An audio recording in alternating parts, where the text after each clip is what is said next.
Fala, povo, de volta com o nosso Antenado Podcast. No episódio de hoje eu vou conversar com um dos novos vereadores de Natal, vereador eleito na eleição, né, que aconteceu em outubro. Vai ser o primeiro mandato dele, é um estreante. Eu tô falando de Claudinho, professor Claudinho, é esse mesmo. O Cláudio Custódio, que foi eleito vereador pelo Partido Progressistas, o PP. Tudo bom, Cláudio? Tudo bem. E eu sou novato mesmo, viu, Eugênio? Assim, sem vínculos políticos com nenhum deputado, com nenhum vereador.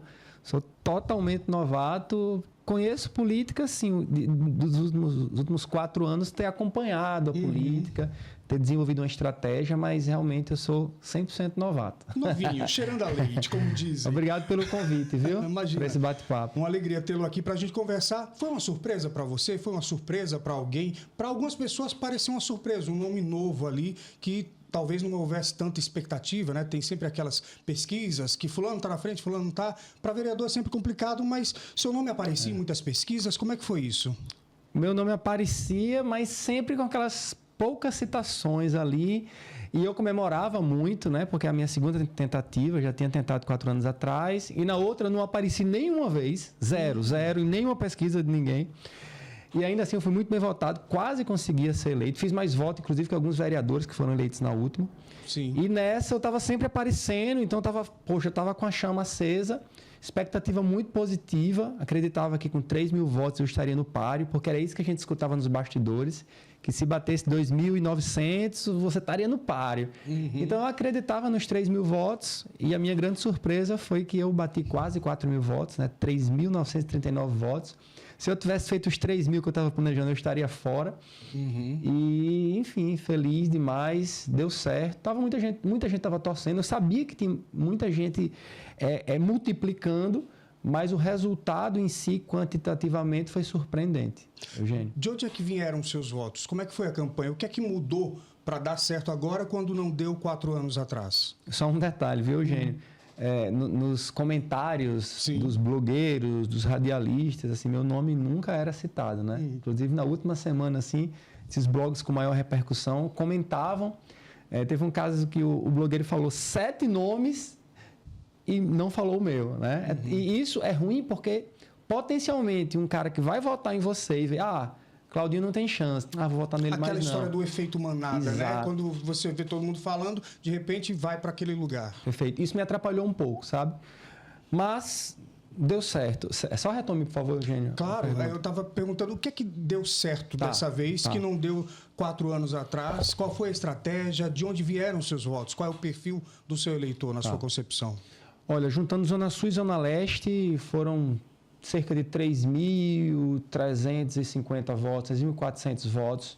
Então, é o voto da Zona Sul e da Zona Leste, principalmente. Tanto que meu objetivo é fazer um trabalho forte na Zona Oeste e na Zona Norte para tentar justamente mostrar para essa parte da nossa cidade quem é Cláudio Custódio, né? Com quem que eu trabalho. Você acha, então, que por serem essas regiões que a gente sabe que tem um perfil de pessoas com um poder aquisitivo melhor, que você tenha buscado, você é professor de escolas particulares, conhecidas, você acha que foi esse eleitor, seus alunos, os pais dos alunos?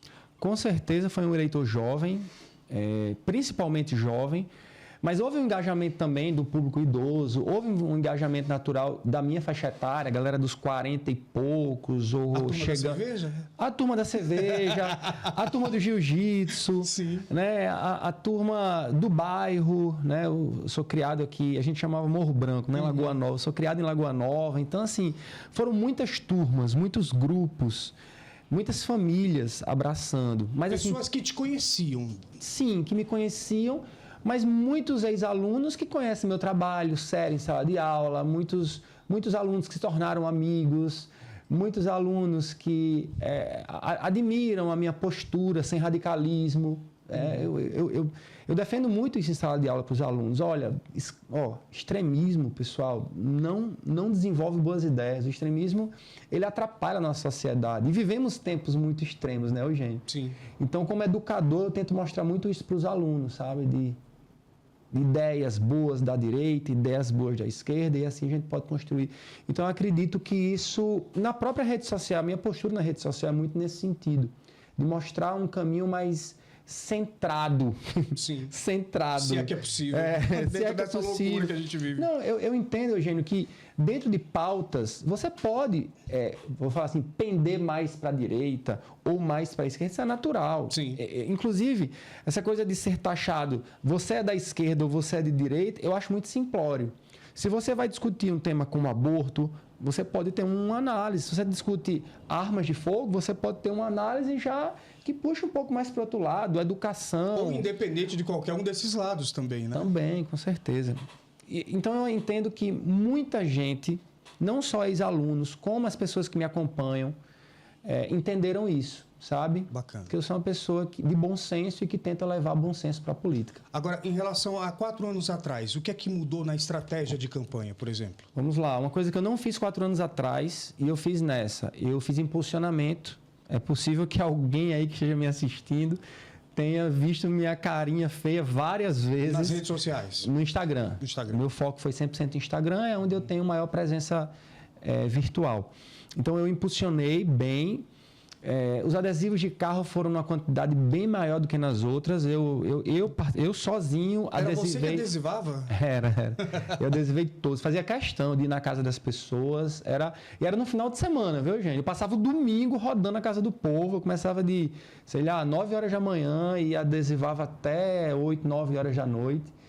E dia de semana eu estava trabalhando, né? Estava em sala de aula. Chegando na época do Enem, que é uma época que eu trabalho mais. Pois é, o que você ensina com a disciplina mesmo é Geografia, que é bem cobrado ali nessa época do Enem. Aí como é que era fazer campanha no meio, outubro ali, a prova do Enem foi agora em novembro, então uma loucura isso tudo. Quase doido. Você tem que chamar minha esposa aqui, Débora, para bater um papo com ela sobre psicologia. Não sei se você já bateu um papo com ela aqui, Débora Sampaio, mas aí você vai perguntar para ela como era ela me aturar em casa. Ela é psicóloga, né? Ela Sua esposa. Então é bom porque ela já sabe como tratar esse povo doido. Mas na outra foi pior. Na outra foi pior. Na outra eu me estressei muito mais.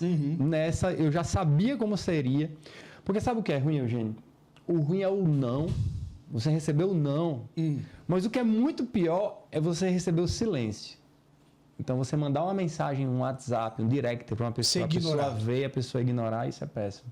Na outra, eu sofri muito com isso. Nessa, eu entendi que fazia parte do dia a dia das pessoas mesmo. A pessoa deixava passar. Porque às vezes a pessoa pode ter um outro compromisso ali, já assumido, ou tá naquela coisa que eu imagino que você deva ter encontrado, do descaso quando você generaliza. Todo político é igual. Exato. Né? Isso você enfrentou também? Eu tipo assim, o que é que tu vai fazer nisso, Claudinho?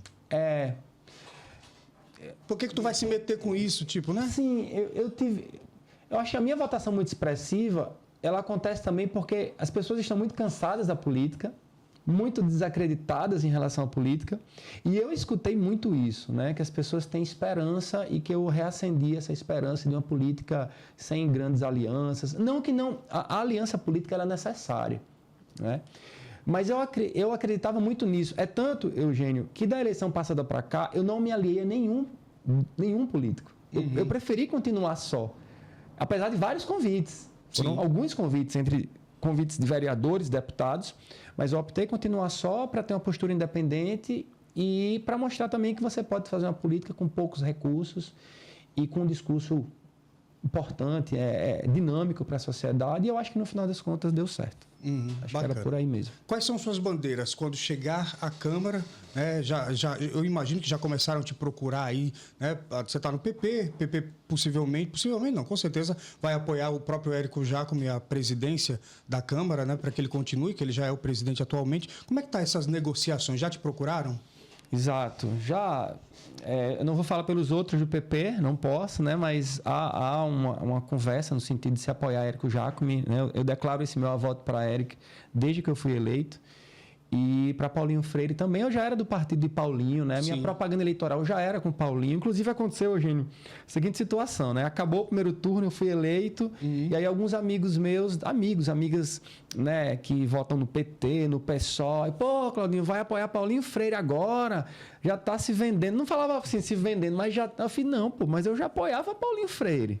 Tava lá junto, né? Eu já apoiava, mas assim, eu... Até porque a gente tem que entender que a construção política do país depende dos partidos. Você não é candidato sem um partido. Está lá na Constituição. O partido tem essa autonomia, né? De fazer ali, e principalmente na majoritária, fazer uma coligação com quem quiser. E você era da coligação de Paulinho Freire. Perfeito. Imagino que continue. Continuo, sim, apoio o Paulinho. A gente vai precisar conversar ainda, né? Eu preciso que ele abrace as minhas bandeiras, né? Isso é um tanto óbvio. Mas eu estou feliz, não só por ter entrado, né? A gente está gravando agora, eu acabei de receber a mensagem do contador, né? Eu estava comentando com você, Eugênio, que minhas contas foram aprovadas. E eu estou feliz por ter sido eleito. Eu estou feliz por... Só para fazer um adendo, contas aprovadas significa que ele vai ser diplomado vereador. Exato. E aí vai poder assumir, certo, né? Exato. Já está feliz por isso também. Exato. E feliz por ter uma relação boa com o presidente da Câmara. E ele vai ser conduzido à presidência mais uma vez. Estou na torcida para isso. Estou feliz pelo prefeito, né? Eu estar ao lado do prefeito. Assim, então, eu tenho condições materiais de fazer uma boa legislatura. Sim. Você entrar numa condição de oposição, isso atrapalha muito as suas possibilidades de projeto. Porque a minha campanha foi baseada em projetos, né? Se você pega a minha rede social, eu não vou estar abraçando o povo, apertando a mão do povo, como a classe política, como regra, faz em termos de campanha. Então, a minha campanha era trazendo ideias. Olha, eu posso trabalhar na educação isso, eu posso trabalhar na saúde isso, e eu preciso pôr em prática. É um compromisso que eu assumi. Tá bom? Então, eu estou feliz com o cenário como um todo. Eu imagino que uma das suas bandeiras seja a educação, como professor, como educador. Sim. Mas você sempre foi educador ali na escola particular, que é uma realidade muito longe, muito distante da escola pública. Como é que você vai poder ajudar essa questão da escola pública? Quais são as ideias no campo da educação como vereador? Concordo, as condições materiais são muito diferentes, passando por segurança nas escolas. O próprio trajeto do professor para chegar na escola já é complicado, embora a própria comunidade e as facções protejam os professores, né? Eu já escutei isso de alguns professores que trabalham em comunidades. Sim, sim. O pessoal, Claudinho, ninguém mexe com o professor e com quem é da UBS. Né? Porque eles sabem que nós somos necessários. Mas voltando, né? As condições materiais são diferentes. Os alunos têm um nível muito baixo pelas próprias condições, muitas vezes, Eugênio, que eles enfrentam ao longo da vida, a começar pela fome. Nós sabemos que muitos alunos vão para a escola para comer. Sim. Né? Se você considera os primeiros 1000 dias de vida, que é um cálculo, uma conta que a OMS faz a nível de mundo, se nos primeiros 1000 dias de vida você tiver uma alimentação ruim, isso vai atrapalhar todo o seu desenvolvimento cognitivo, físico, por toda a vida. Então, você trabalhar com um aluno que muitas vezes é miserável, a condição aí já está com fome, vai ter como, não tem como existir. Imagine como aprender alguma coisa. Né? Por isso que o debate sobre meritocracia, ele é muito profundo quando você começa a analisar um caso como esse. Mas vamos lá, voltando. Independente dessas condições, é importante a gente entender que para você poder exigir de um aluno e melhorar o rendimento de um aluno, você precisa identificar quais são as dificuldades do aluno. Né? Isso é o básico.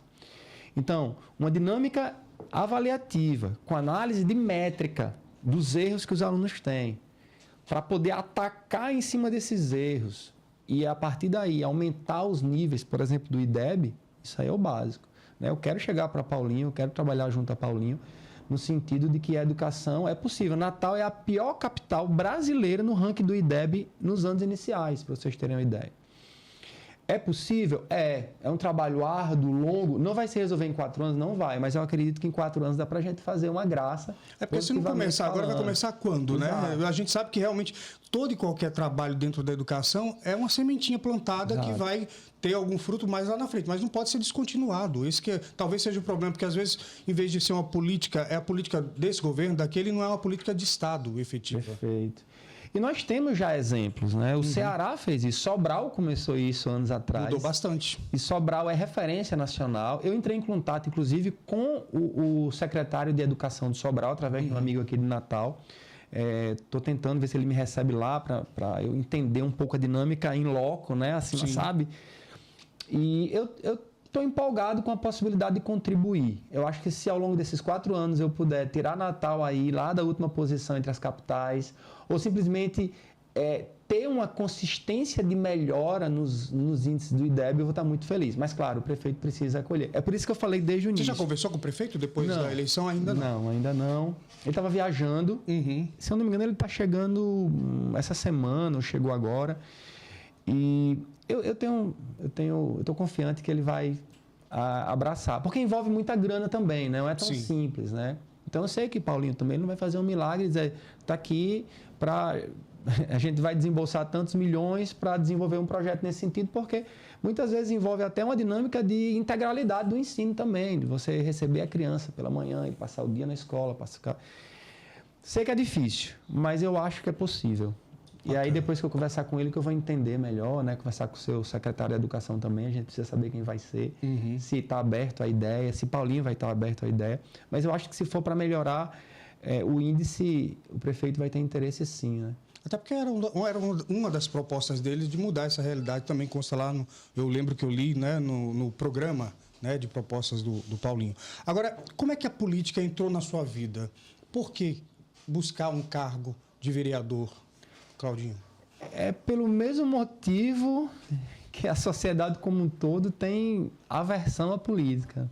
É meio contraditório isso, mas assim, sempre muito crítico, né? Desde que eu comecei a minha vivência com os livros. Sempre gostei muito das ciências humanas. Sempre foram as minhas melhores matérias.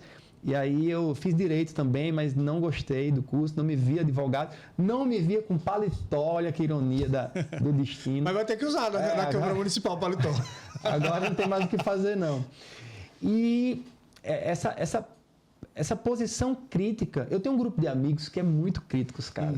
Mas é da época da escola. E é briga o dia todo lá. Você estudou onde? Eu estudei na Auxiliadora. Auxiliadora. Exato. E aí essa galera que era do Henrique Castriciano, que se tornaram os grandes amigos de vida, assim. A gente pega altos fights lá, mas eu acho que essa dinâmica de briga... São brigas construtivas. Eu tenho um grupo também do pessoal da Etferne. O dia inteiro falando de política, não sei o quê, mas a gente chega a algum lugar. Chega. E é tanto que eu cheguei agora, né? E meu pai também muito politizado, né? Agora, meu pai era assim, meu pai era... Tem um caos do meu pai, ele no posto de gasolina, assim, ele conversando com um cara. Agora, nessa dinâmica, meu pai faleceu há 2 anos, e ele conversando com um cara, o cara... Claramente um cara mais bolsonarista. Aí ele perguntou, o senhor é petista? Aí meu pai, não, eu sou lulista. Então, assim, meu pai sempre muito arengueiro também, sabe? Com essa coisa da política. E eu acho que foi isso. A influência do meu pai, a influência dos meus amigos, nessas brigas. Eu acho que tudo isso contribuiu. E aí chegou uma hora... E aí algumas pessoas falavam, Eugênio, Claudinho, por que você não se candidata? Por que você não se candidata? Por quê? Porque eu vou me candidatar. Quando você foi candidato, então, a primeira vez, seu pai ainda estava com você? Estava. Como é que você acha que ele está vendo isso tudo acontecer, cara? Foi o que eu falei, inclusive, lá meus amigos estavam lá em casa, né? Todo mundo estava muito confiante, para você ver, né? A mídia não mostrava, os blogs e as pesquisas não mostravam, mas o meu núcleo, assim, de amigos estava muito confiante. E quando saiu o resultado, foi o que eu falei, né? Eu queria muito. Primeira coisa que eu falei, primeira coisa que me veio à mente, né? Eu queria muito que meu pai estivesse aqui, sabe? Ele ia se amarrar muito, ele ia gostar muito, ele ia ficar muito orgulhoso. Talvez não pelo partido, né? PP, ele sendo lulista. Provavelmente a gente ia dar uma brigadinha. A gente sempre brigou, entre aspas, brigas, né? Brigas políticas. Lá em casa também teve muito isso também, né? Muitas brigas políticas, assim. Mas acho que chegou aquela coisa, né? Que a gente pode ser adversário, mas não inimigo. Ainda mais sendo pai e filho, certeza, né? Eu acho que talvez a gente viveu esses extremos aí hoje, que a gente vê essas coisas, ter uma opinião contrária como uma briga. E não é. Não. É apenas uma busca de um outro entendimento ali. Claudinho, eu imagino que a educação... Você é professor há quantos anos, desculpa? 23 anos. 23 anos. Vai ser vereador. Vai deixar a educação? Vai deixar de ser professor? De jeito nenhum. Vocação. Como é que você vai conciliar isso, homem de Deus? Você dá aula em 3 escolas, que eu soube. 3 escolas. Eugênio, você tem uma vocação como jornalista, né? Eu conheço seu trabalho. Então, a gente não pode largar aquilo que você nasceu para fazer, né? Eu nasci para ser professor, então não vou. O que vai acontecer? As sessões começam às 9 horas da manhã. terças, quartas e quintas. Uhum. Eu vou pegar os 2 primeiros horários, de 7 horas da manhã, vou dar aula até 8h40. Gente, ele já fez toda a grade.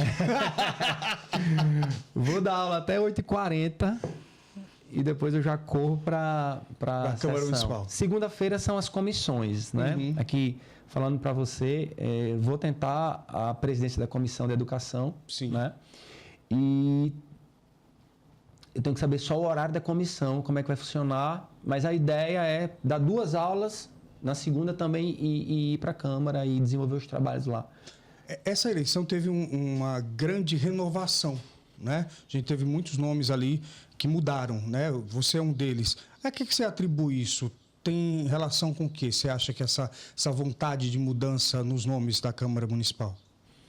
São vários fatores. Eu acho que um deles é que o peso do líder comunitário para essa legislatura diminuiu e para os candidatos mais temáticos, digamos assim, ela aumentou.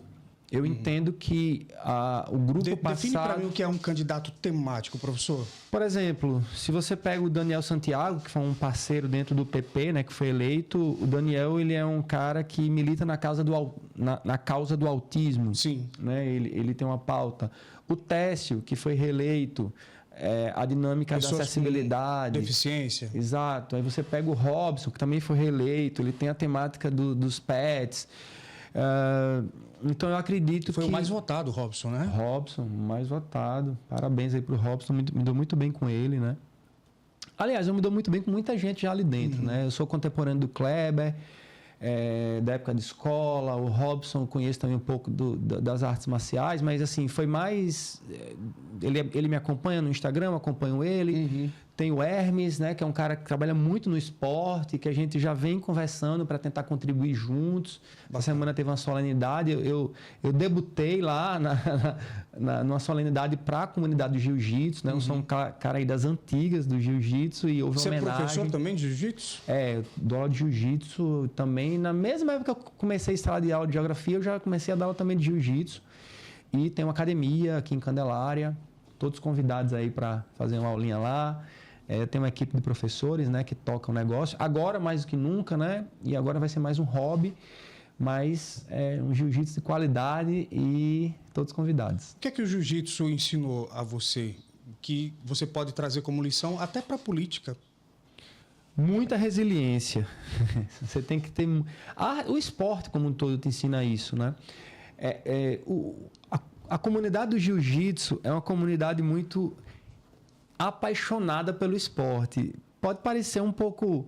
todo cara de toda arte marcial fala isso, mas do jiu-jitsu é mais. A dinâmica do jiu-jitsu envolve lutas diárias. Então, todo dia você luta. E você apanha, assim, entre aspas também, né? Porque não tem soco e chute no jiu-jitsu, né? É chave de braço e tal. Então, no dia a dia, você luta e você apanha e você vence. E você perde. E você perde muito.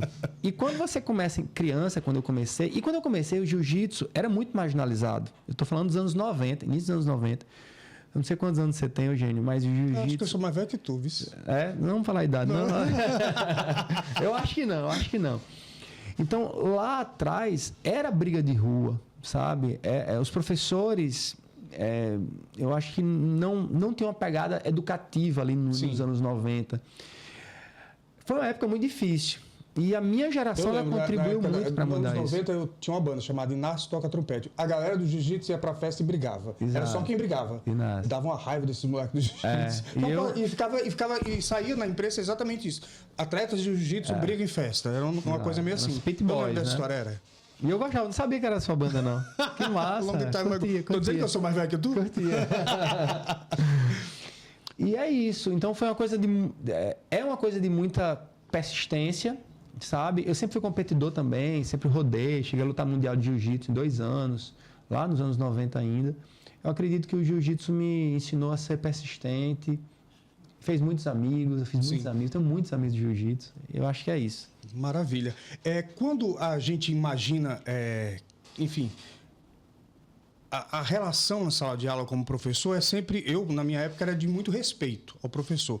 Hoje em dia a gente vê alguns episódios, e aí eu não sei se isso também acontece com você, se é a mesma coisa em escola particular ou não, mas principalmente em escola pública, a gente vê muitos episódios de agressão ao professor, agressão física, agressão verbal, né? Como é que é isso hoje para você? Como é que você encara isso hoje, professor? Não, isso acontece também na rede privada. Eu acho que a galera sabe que eu sou de jiu-jitsu, aí não... Não se arrisca. Não se arrisca, não. Mas é um papo muito recorrente, assim, entre amigos, né? Entre ex-alunos que eu encontro depois de 15 anos. Professor, aí como é que são os alunos hoje? Sempre teve gente mal educada, né? Isso me irrita muito em sala de aula, né? Os alunos sabem que eu sou muito chato, muito rigoroso, assim. Eu uso o celular em sala de aula. Eu sou... Não pode o celular? De jeito nenhum. Eu sou chatíssimo com isso. Porque então, você acha que atrapalha? Total. Não dá para ser pedagógico o celular ou não? Não existe o uso pedagógico? Pode ser pedagógico, tem que ser pedagógico. Mas o problema é tanto que eu passo os primeiros 6 meses dizendo assim, olha, vou começar a aula...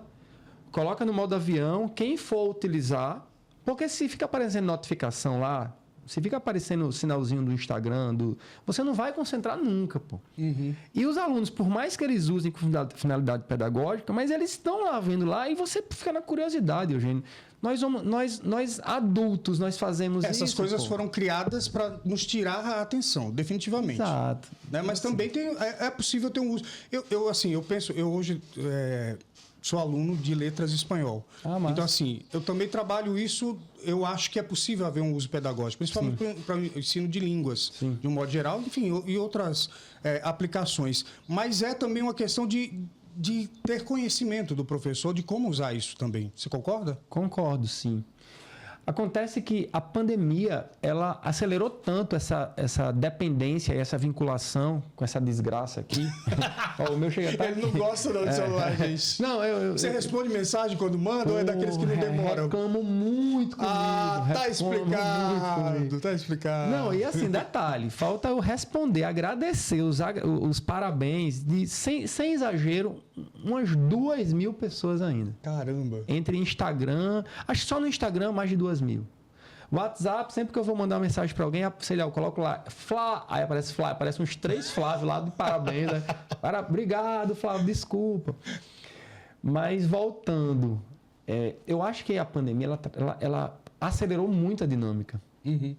E ela criou um grau de dependência tão forte que hoje a gente está num momento que, assim, ou vai ou racha. A gente tem que romper.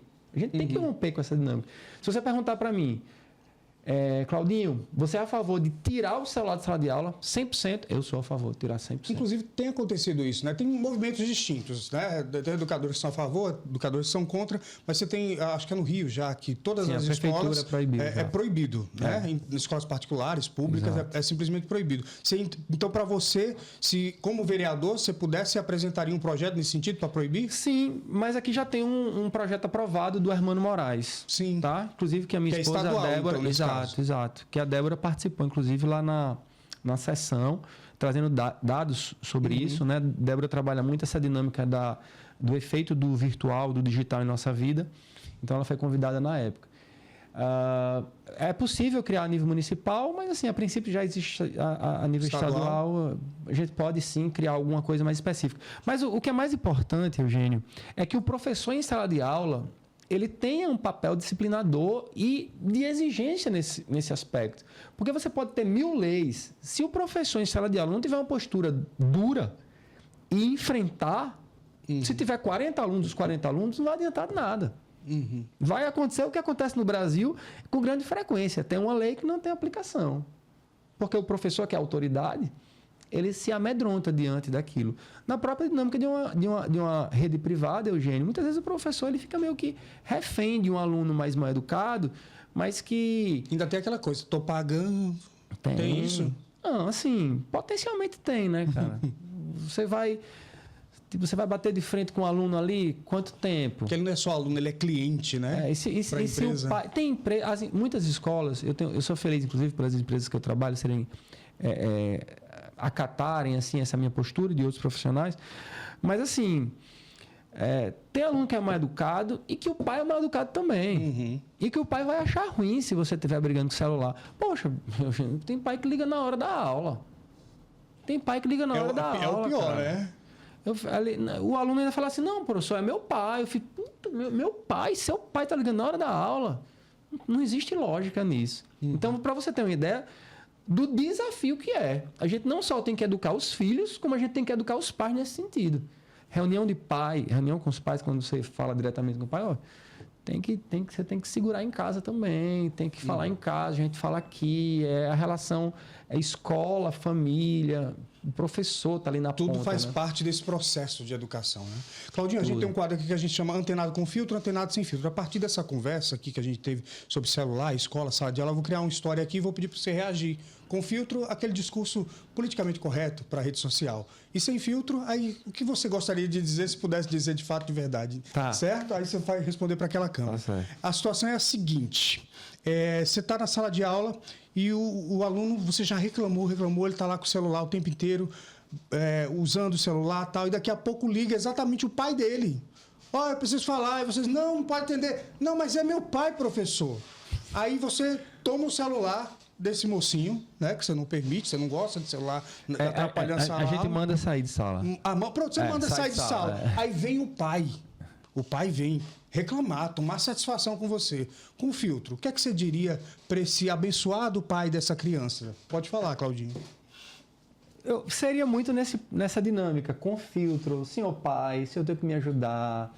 A gente está num ano importante, é um ano de Estou até emocionado.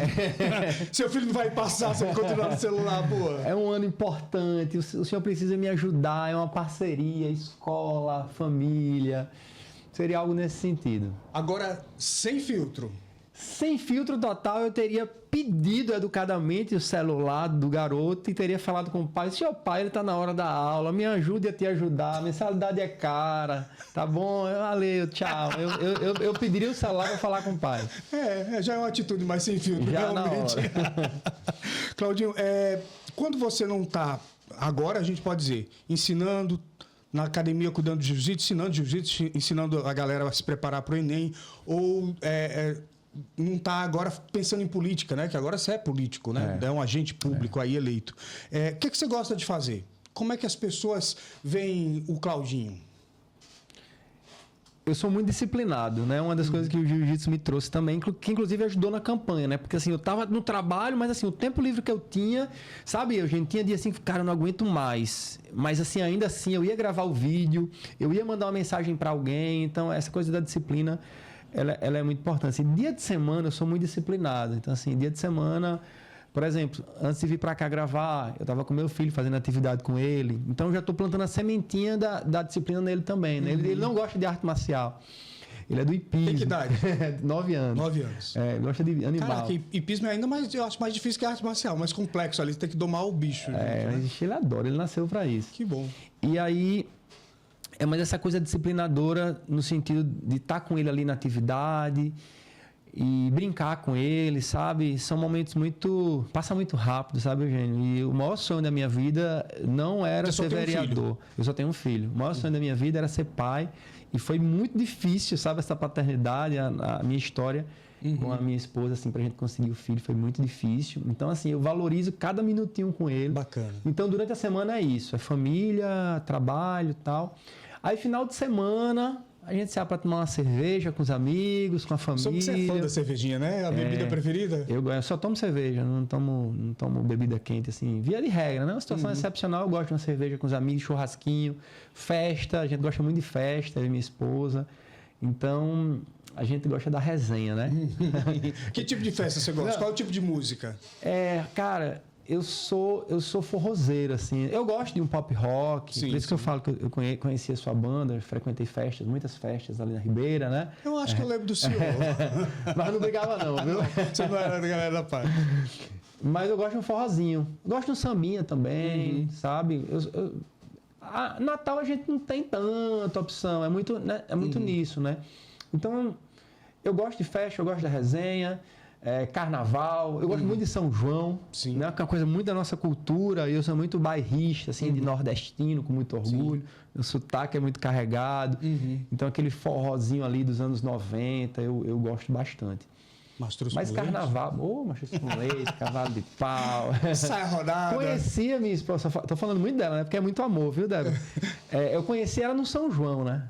Lá em São José de Mipibu, no dia 23 de junho de 2020. O cara é apaixonado. Pra lembrar a data que conheceu a mulher, não é pra todo mundo, não. Débora, agradeço por este homem todo dia. Pois é, então eu sou muito disso, de forrozinho e tal. Mas assim, já fui mais de festa, sabe, Eugênio? Hoje em dia. Mas assim, São João, ou Carnaval, me visto lá de virgem lá e vou pra rua lá em Pirangi, Bacana. sabe? Eu gosto da brincadeira. Gosta da resenha, literalmente. Aí, assim, quando você fala muito de uma questão de pertencimento, né? E aí você estava ali no bairro de Morro Branco. Quais são as memórias que você tem dessa época, de quando era criança? O que é que mudou? Que você sente falta, brincadeira de rua, como é que era a vida em Natal alguns anos atrás, que você acha que isso se perdeu ou não? Se perdeu sim, né? Meu filho mesmo é criado dentro de um condomínio já. Eu sou de condomínio também, só que a nossa geração, acho que é um dos primeiros de Natal, né? Que é um condomínio ali na Nascimento de Castro com a Rio Barbosa, o Santa Etienne. Só que a gente se relacionava muito com todo mundo ali do entorno. Então, o condomínio acabava servindo também, porque tinha quadra, pra galera jogar bola lá, né? E, poxa, foi uma infância muito feliz. Eu tenho uma maior saudade, assim, meus momentos, assim, de infância são muito... Eu fiz muitos amigos legais. Acabava que a academia de jiu-jitsu teve uma época que ficou perto lá também, então meio que se misturava a galera do jiu-jitsu. E tinha a galera do pagode também lá de Morro Branco, então acho que foi tudo muito legal, assim, entre a infância até a adolescência. Você aproveitou? Aproveitei demais, cara. Eu tenho uma saudade danada dessa época. A gente manda, às vezes tem uns outros grupos menores, assim, né, da época, as fotos aparecem, é tudo muito legal.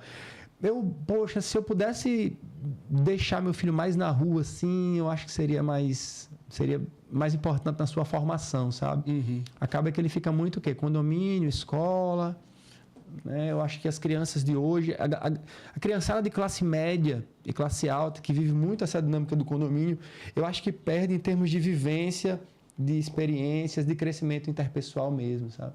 Fica muito embaixo da asa dos pais. Entendi.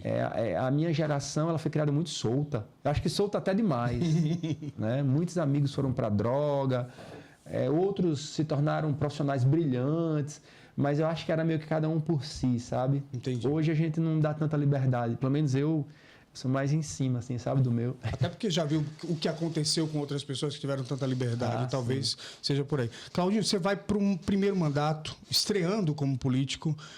Qual que você imagina que seja a marca que você quer deixar? Algum tipo de legado? Você está se preparando para isso? Você tem lido o regimento? Como é que está sendo sua preparação para assumir esse mandato? Eu peço até desculpa, né? Quem é a galera que acompanha o podcast e que acompanha a minha rede social também, eu estou um pouco sumido, Eugênio. Porque foi uma overdose de trabalho. Então, eu precisei agora dar uma esfriada, mas uma esfriada só nas postagens, porque assim, eu estou montando uma equipe. Né? Então, como eu venho de uma dinâmica de total independência política, eu estou formando uma equipe técnica. Sim. Né? Eu estou trazendo pessoas realmente muito bacanas, assim, em diferentes áreas de conhecimento para me ajudar. Vai ter de historiador a contador, o jurídico, claro, é importante. Sim. E eu estou nessa fase de montagem da equipe. Ela já está quase fechada, ela está ficando redonda. Tem, na verdade, alguns nomes assim que eu ainda estou tentando encaixar. Mas eu estou nesse momento. E, poxa, eu sonho em deixar um legado para a educação. Né?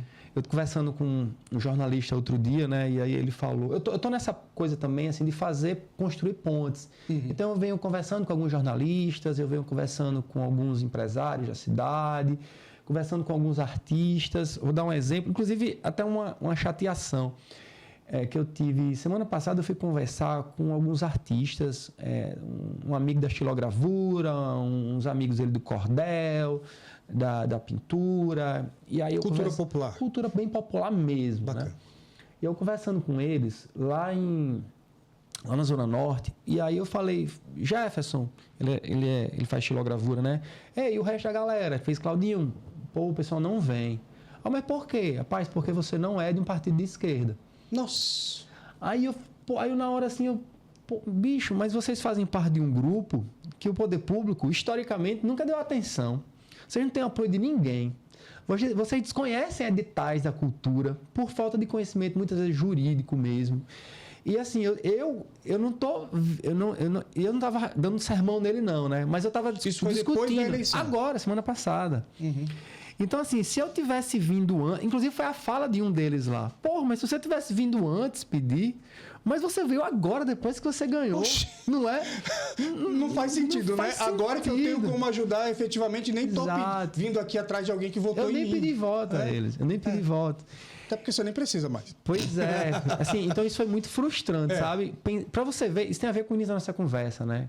Como eu pretendo ter essa postura. Esse radicalismo que acaba atrapalhando, né? Pô, atrapalha eles, pô. Os caras vivem... Eu falo isso porque o esporte, em grande medida, vive praticamente de esmola, Eugênio. A minha vida inteira, eu lembro que quando eu fui lutar o meu primeiro Mundial em 98, não sei como é que tá o tempo aí, né? De boa. Quando eu fui lutar meu primeiro Mundial em 98, e meu pai fez um... Como é que chama aqui? Uma rifa, né? Sim. De um aparelho de DVD para poder me mandar para lá. Então, assim, a gente ia pedir apoio a políticos, muitas vezes, ou empresários, e assim, era sempre esmola, cara. Era sempre esmola, né? Então, quando um camarada chega dizendo, cara, vamos construir um projeto para a cultura, Sim. aí você escutar isso, assim, é meio broxante. frustrante. Mas vida que segue. Independente Vida que segue. disso, as Não, coisas... eu vou abraçar, a gente vai tentar criar umas feiras culturais legais, a gente vai tentar agregar com a galera da música, da culinária, vamos ver, a gente vai desenvolver o projeto. Não foi algo que eu lancei durante a campanha, mas Sim. é algo que eu vou desenvolver, já estava lá nas minhas anotações, desenvolver algo nesse sentido. Mas é isso, eu quero deixar um legado aí para a cultura, deixar um legado para a educação. Eu sou multidisciplinar, eu sou inquieto. Se você tiver ideias, pode trazer, a gente pode trabalhar junto algumas ideias. Eu estou à disposição. Quem está assistindo, manda um direct lá para mim, pega meu telefone, 98804. Ele vai dar o telefone mesmo? Repete aí. Ele vai dar o telefone. Você se prepara para receber ligação, WhatsApp, etc. Não, eu quero isso. Eu quero que seja participativo, tem que ser colaborativo. Eu falo isso desde o início. Quem quiser seguir nas redes sociais... É Prof. Cláudio Custódio, certo. Tá bom? Eu ainda estou colocando em dia. E claro, eu vou ter uma equipe agora para poder estar dando esse feedback, tá bom? Mas quem quiser mandar um alô, quem quiser trazer ideia, quem quiser trazer crítica, educadamente, né? Eu não gosto de gente mal educada. Algumas pessoas depois já, ou mesmo antes, vinham com críticas extremamente bobas, desnecessárias, com radicalismo político. Se vier com falta de educação, eu já bloqueio logo. Se vier com educação, todo mundo é bem-vindo. Maravilha. Queria agradecer, Claudinho. Muito obrigado pela vinda até aqui do blog, pela conversa franca também. Desejar sucesso para você, que você consiga com essa sua jovialidade de ideias, com esse seu desarmamento, né, trazer um renovo, né, para a nossa Câmara Municipal. Acho que você tem como levar isso lá para a galera, viu? Exato. Tem muita gente bacana lá. Eu tenho certeza que vai ser um trabalho também conjunto lá. Algumas pessoas também vão... Eu sei que ali não é fácil. Sei que ali o espaço não é de melhores amigos, mas... A minha ideia é chegar com propostas e ideias, inclusive para outras pessoas também. Né? Eu vou apresentar, Robson, tem uma ideia boa para a Causa Pet, cara. Eu não acho que cabe a mim apresentar. Mas olha, que tal? Vê aí, você pode levar essa Causa Pet, chegar lá para teste, questão da acessibilidade. Eu quero contribuir com todos, eu não tenho nenhum problema. Contanto que as ideias sejam utilizadas, eu quero que elas sejam utilizadas. E muito obrigado pelo convite mais uma vez. Maravilha. Valeu, galera. A gente se vê no próximo programa do Blog Antenado. Até lá.